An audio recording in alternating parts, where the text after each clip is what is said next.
HDR on air. My buddy Tim Grow just stopped by. I did a short video. I didn't have all my equipment set up. He stopped in without me knowing it, brought his lovely wife in for brunch. But we had to do a quick podcast just to get it out there. This will be the first of many. Just keep an eye on this. Look at Tim. We have a blast together. We're like frickin' frack, buddy. This is going to be interesting. This will be fun. Enjoy. HTR on air, live from Hutch's. Well, not live. Live right now. I'm alive. Tim's alive. My man Tim just walked in the door. Tim Grow, best friend in the world. His lovely wife came down for brunch. Nobody's here. Just me, Tim, the crew, the fun bunch as well. That's right. How was brunch? Very good. Very good. Very good brunch, yes. Delicious. It was fantastic. Wish I could have made it more times in the past. Okay, Tim. Yes, sir. You're on air. All right. Okay. How you doing? Great to see you. This guy, me and Tim have gone through, had more adventures than just about anybody I know. Yes, indeed. I'd have never been to Europe if it wasn't for Tim. Appreciate that. Tim took me on a couple of trips over to Belgium, Amsterdam, living it up. Yep. Train fires, everything.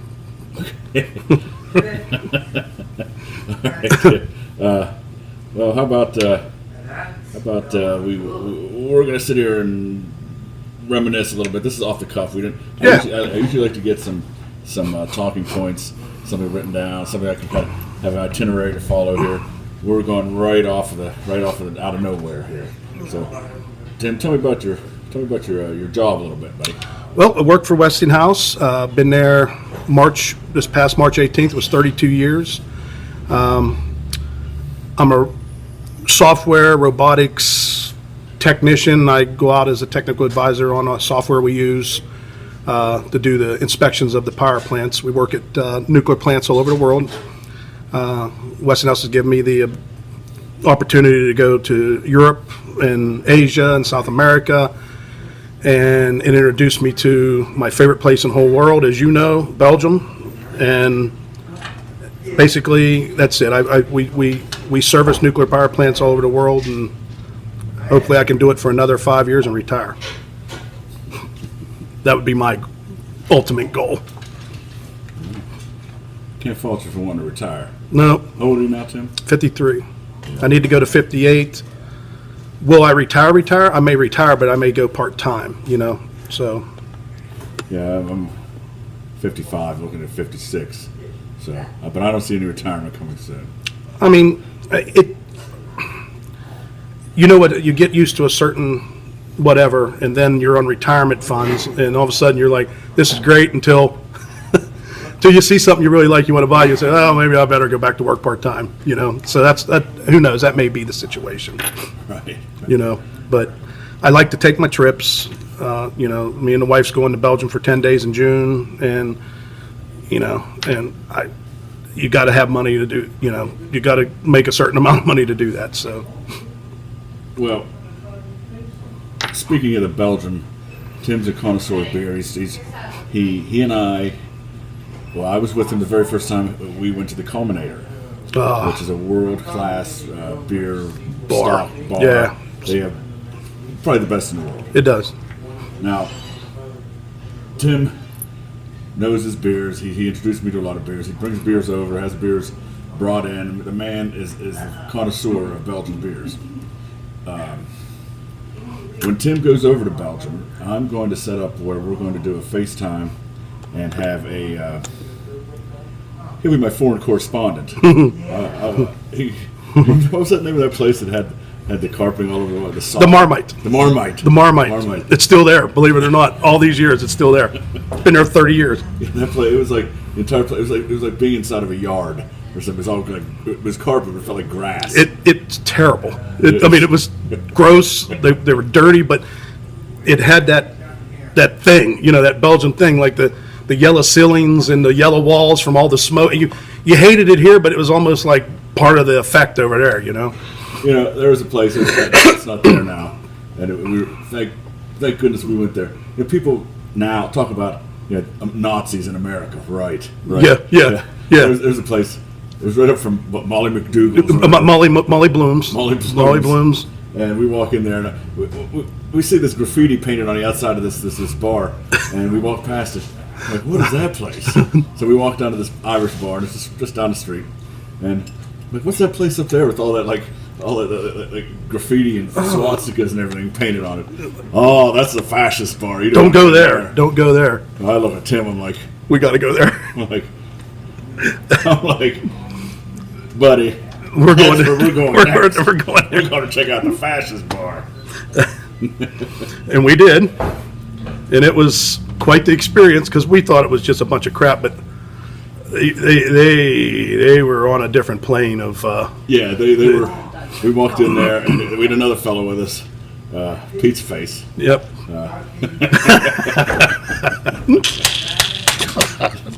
So we're sitting there in this place with Pizza Face, and we're sitting at a table, and we're looking around, and there's these German beer mugs on the walls, and they are like 3 inches deep with dust.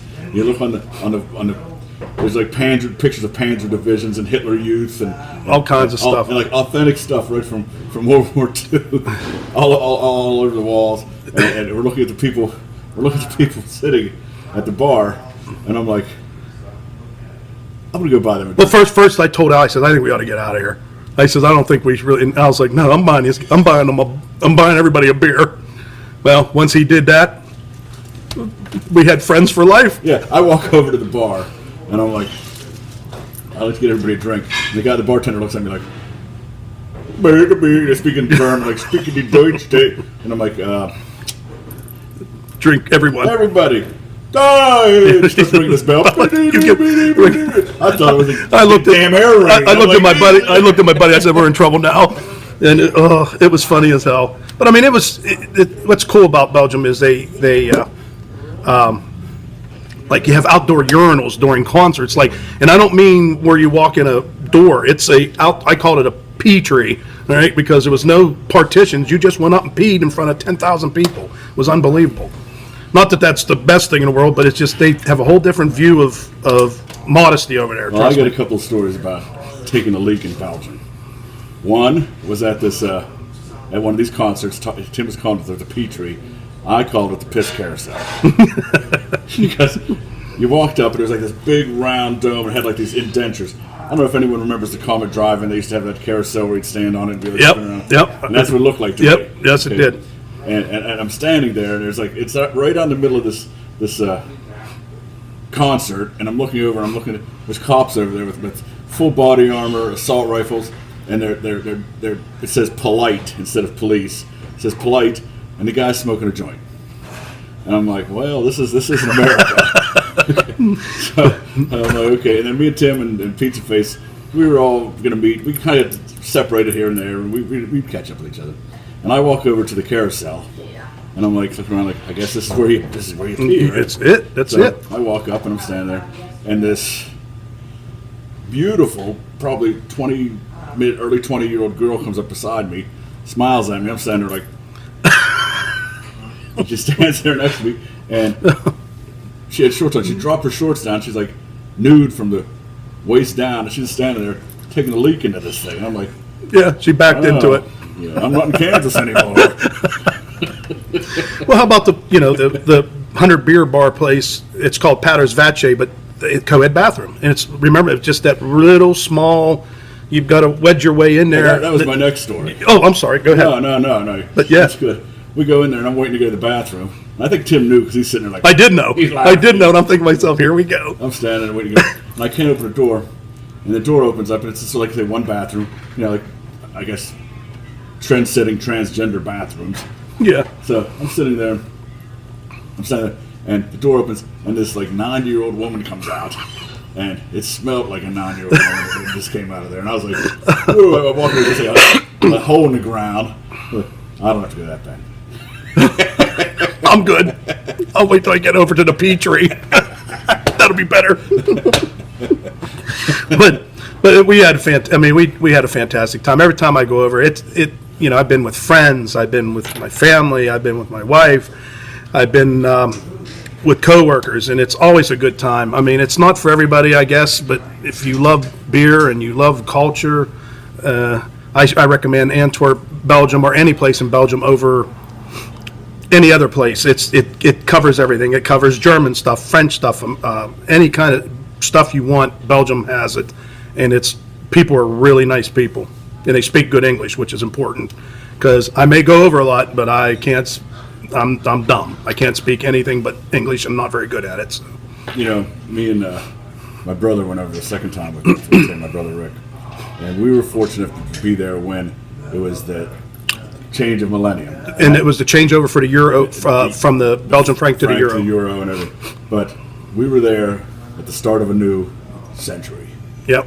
And we're standing outside. We'll get into that whole story another time, but because that's a podcast in itself. Yeah.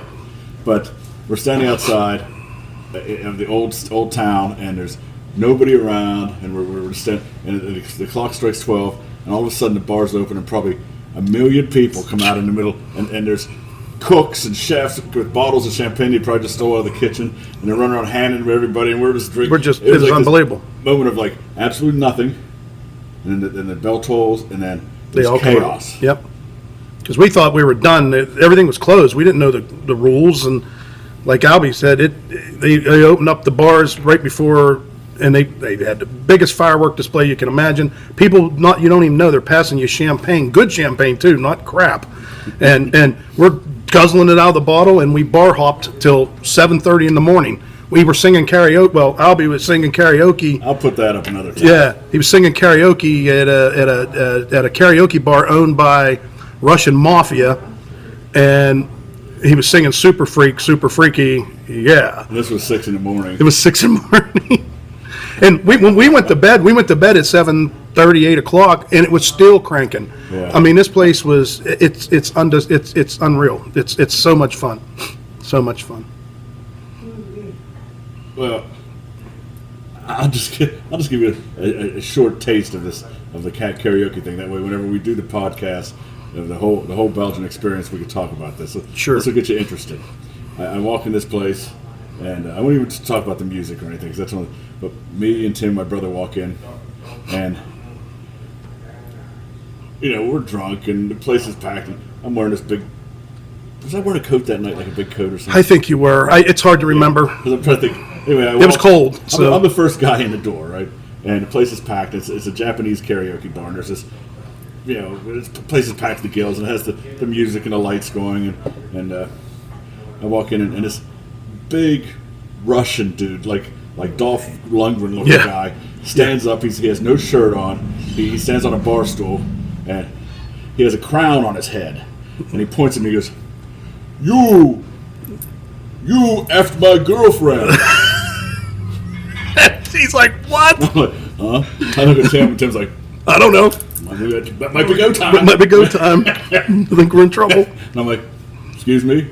You effed my girlfriend. He comes off the bar stool, and I said, whoa, I don't even know you, man. He goes, American! Ah! Then he starts hugging us, and then we couldn't buy a drink because he kept giving us drinks. He kept giving us drinks. And Albie finally got his Super Freak request Yeah, in. I got to sing super. Well, we won't get into that because that's a whole story in but itself. It was fun. It was one of the best times. I mean, ever. It was just the sheer surprises that we went through that whole day. Yeah. Of what we was down because we thought nothing was open. Then we were sky high, and then we bar hopped with locals, and they gave us this, they gave us that, and it was just great. We met that one creep. Remember that one creep? Two dudes, yep, one guy. Yep. This girl shows up out of nowhere, and she was a pretty young girl, like the farmer's daughter, just came into town for New Year's Eve, and I don't think she knew anything. And then this guy's getting her drunk, and he's dancing with her, and he was like ready to. He was a goof. He was an idiot. And get your hat there. What? Put your hat up. Oh, yeah. This came from that night, and that was almost 20 years ago. I found this when I was going through some stuff, and if anybody should have it, it's got to be my buddy Tim. When we walked out of the Hilton, we were staying at the Hilton. We sit down, we walked out, and all the bars are closed. Everything's closed. We didn't know everything had to be reservation only, so everything's closed, and we see this booth, Budweiser booth, so we sit down and go there, and that's where we met the creep. But They gave me that hat because I drank so much Budweiser. Didn't taste like American Budweiser. And they can't call it Bud. They couldn't call it Budweiser. That's why it says Bud, because there's a Czech version. Well, it's the original version of Budweiser, and there was a lawsuit, I guess, that was pending for the naming rights. So to get Budweiser in Europe, they had to call it BUD to get away It's with kind it. of like Shazam and Captain Marvel. Yeah, exactly, exactly. Copyright infringements. Right. That's right. So that was the time when they had the bullfrogs were the advertising thing. That's why it says. That's why it's like, "What's up?" That's right. What's up? What's up? But the first trip we went, we got a limo to go to the airport, and I had a nervous stomach because I was excited and everything, and we were all three excited. But I ran the limo to Giant Eagle because I needed Imodium AD, and I didn't know anything about Imodium AD, so I popped 3 pills. Well, I was in hell for 3 days. I didn't know it locks you down and you can't do nothing. But we were just, I don't know, I can't explain it. It was such a good time. Well, you and I both had like gastro problems. We did. I remember. We did. It was terrible. Terrible between the food and beer. The third guy with us, he rolled up in a cocoon, and he slept in a corner where he couldn't smell or see anything, and he was a mess because, hey, me and Al, we wreaked havoc on the whole bathroom. Well, we were young and Yep, dumb and full of gas. full of gas. That's right. There was no other way to describe it, but it was good. Yeah. We could stand each other because we didn't know who was stinking. It was either me or him, so we were It was okay. kind of like a duel. I think you won. But, I might have. my feet helped me come in closer. But bouquet of cheese, remember? Palm Fritz. Palm Fritz. Woo! I mean, we got all kind of stories. Oh my God! Yeah. Even when it comes down to the plane trip over. When we met that Swedish woman that Yep. looked at me, you know. Yep. I snore. Okay. Yeah. I'm in the plane. I'm snoring. I guess I was wreaking havoc on the crew, on the passengers, and I wake up, and this woman's looking at me like She's staring at him. this look of death, you know. And I'm like, my brother and Tim are sitting up there in the leisurely spot. I'm in the middle, crammed in between people. They didn't care. They were laughing the whole time. So I look over at them, and Tim's doing his. I'm rolling my hands, Yeah. laughing as usual. I look at this woman. I didn't know what to say. I was kind of like speechless. And I looked at her and went, He growled at I her. growled at her. She didn't know what to do. I didn't know what to say to her because I couldn't just let it go. I couldn't let her keep staring at me. I had to break it up somehow. So then I realized she was with a group of Swedes. Like there's all these, like a Swedish something or other entourage. And I look up and she must have been a pain in everybody's ass because there's all these guys turning around with, yeah! They were clapping their hands. They loved it. But thank God it was pre 9/11, because they might have thought he was a terrorist or something because he had that look, that mean. No, it wasn't. That was post 9/11. That was going over. Because remember, the first trip was pre 9/11. Oh, that's right. That's right. The second trip. I'm sorry. That's right. It was post 9/11. Yeah. That's right. The first one was pre 9/11. When me, you, and Yeah, the second Yeah. one, because That's when we right. came home, we flew into New York, and there were just troops lined up still lined up. Yep. everywhere, man. It was. Yeah, that's right. We went pre and post. That's right. I forgot. Yeah, right. Both Yeah. sides. Yeah. Yeah. But wish you could have come back a few more times with me. But you got. Now you're married, and I'm old. No, well, but that's true. I'm old too, so.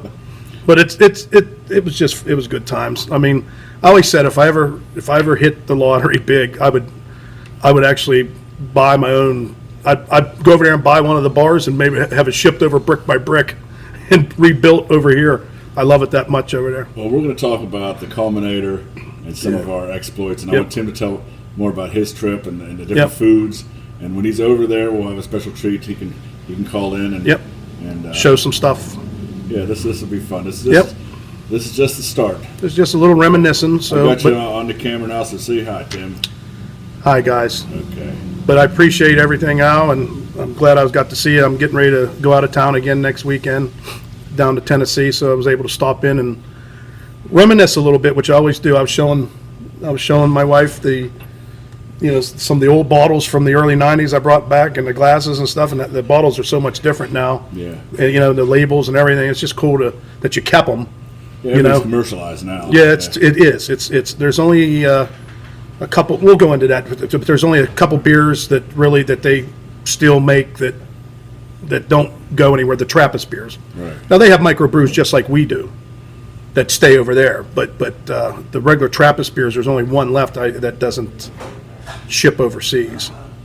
So, but Okay, I'm going to tell one more quick story, then I'm going to sign off, save these stories. yep, We go up to Amsterdam, and we're walking around, and we go into this one place. It was in the district where the pot is and everything, but we go into this bar, and they had beer bottles all over the walls. Like, I said, hey, can I take a video? And the bartender's like, oh, he said, let me hide first. So he went and hid. But this was after Wolf Hochstetter, which Yes. that's a whole other story. Wolf Hochstetter. that's right. I might even have some of those cards. Yeah, that's right. I think I might have something. Go ahead. Anyway, we walk in this bar, and I had this old camera, and it's on digital tape. I think I still have it somewhere. If I can find it, I'll convert it. And I take pictures of all the beer that's on the wall, and there's nothing American, except I get to this one spot on the wall, and I'm talking like thousands of beer bottles, and these are all stuff from around the world. And Yingling Black and Tan. Yeah, Yingling Black and Tan. yeah. I'm like, Was on the wall, I'm like, what? and that was early 2000s, and Yeah, it was just. it was. I even asked the bartender after I shut the camera off, I said, what's up with the Yingling Black and Tan? He's like, oh, that is a delicacy. Oh, we have that brought over on boats. We have it smuggled in contraband. I'm like, Yingling Really? Black? Really? Okay. It's All not that it's bad. right, but But- I mean, it's sitting next to the stuff that's like Yeah. middle class, and it's Yep. like, Pottsville. Yep, Okay. Pottsville in Pottsville. that's right. That's exactly right. That's right. Okay.